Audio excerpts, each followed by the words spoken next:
사순절 22번째 날 오늘은 하나님의 풍요에 대해서 함께 묵상해 보고자 합니다. 먼저 마가복음 6장 41절과 42절 말씀을 제가 읽어드릴게요. 예수께서 떡 5개와 물고기 2마리를 가지사 하늘을 우러러 축사하시고 떡을 떼어 제자들에게 주어 사람들에게 나누어 주게 하시고 또 물고기 2마리도 모든 사람에게 나누심에 다 배불리 먹고. 잘 아는 오병이어의 기적 이야기죠. 이 이야기는 이 책은 이 이야기를 이렇게 표현하는데 참 와닿았어요. 척박한 광야를 풍성하게 먹이시는 장소로 변화시킨 예수님의 놀라운 이야기. 그렇습니다. 예수님은 척박한 광야를 풍성한 곳으로 바꾸어 주시는 분이셨습니다. 예수님은 세상의 근본적인 원리를 혼란시켜 주십니다. 이 이야기의 배경이 되는 장소, 광야는 버려진 장소였고 생명이 지탱할 수 없는 곳이었죠. 바로 이곳에서 많은 사람들이 예수님께 몰려들죠. 사람들은 예수님께서 자신들이 경험하고 있는 실패와 또 자신들이 살아가는 자리의 결핍들을 채워주시고 바꾸어 주실 수 있다고 믿었습니다. 예수님께서는 그들을 실망시키지 않으셨죠. 예수님은 굶주리고 있었던 사람들을 보면서 강렬한 연민을 느끼셨습니다. 그들의 필요를 보시고 또 마음이 상하셨습니다. 사실 예수님의 제자들은 아무것도 없는 황량한 광야를 있는 그대로 받아들였죠. 그래서 제자들은 사람들이 흩어지기를 바랐고 세상의 필요로부터 예수님을 보호하고자 했습니다.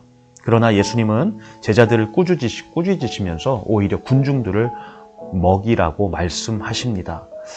제자들은 아무런 자원도 없었습니다. 아무런 가진 것도 없었습니다. 제자들은 예수님께 말했죠. 우리에게는 그렇게 할 만한 것들이 없습니다. 매우 적은 양의 빵과 생선밖에 없습니다. 제자들은 광야의 결핍과 현실을 인정했습니다. 모여든 사람들은 음식을 기대했지만 제자들에겐 그러할 능력도 희망도 없었습니다. 여러분, 사실 세상에서는 이 결핍의 문제를 해결하기 위해서 여러 가지 노력을 합니다. 그러나 그 노력들은 정말 우리에게 도움이 될까요? 잠깐의 도움이 되는 것 같지만 항상 역사 속에서 그 노력들은 근본적인 해결책을 가져다 주지 못한다는 것을 우리는 보고 있습니다. 왜냐하면 세상에는 진짜 능력 그리고 진짜 풍성함이 없기 때문입니다. 우리에게 풍요를 주실 수 있는 분은 하나님이시고 근본적인 해결책이 되어 주시는 분은 예수님밖에 없지요. 우리 모두는 세상과 다른 이야기의 주인공으로 초대받았습니다. 예수님께서는 결핍한 세상 속에서 또 광야 같은 세상 속에서 우리를 풍요의 자리로 또 행복의 자리로 초대하시고 인도하시는 우리의 목자이십니다. 또 예수님이 우리가 함께하는 세상 속에 동행해 주신다면 저와 여러분이 살아가고 있는 그 자리가 바로 풍요의 자리로 바뀌고 오병이어의 기적을 경험하는 자리가 될 것입니다. 오늘 예수님의 길을 따라가며 우리의 삶의 자리를 변화시켜 주시고 풍요롭게 만들어 주시는 하나님의 은혜를 기대하며 살아가는 우리가 되기를 소원합니다. 우리 함께 기도하시겠습니다.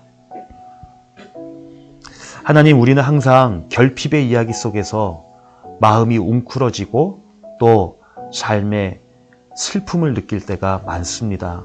그러나 이러한 이야기 속에서 풍요의 진리를 보여주시고 진심으로 우리를 위해 긍휼히 여겨주시는 하나님의 마음을 바라봅니다.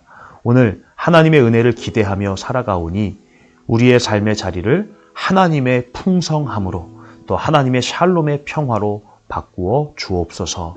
예수님의 이름으로 기도합니다. 아멘.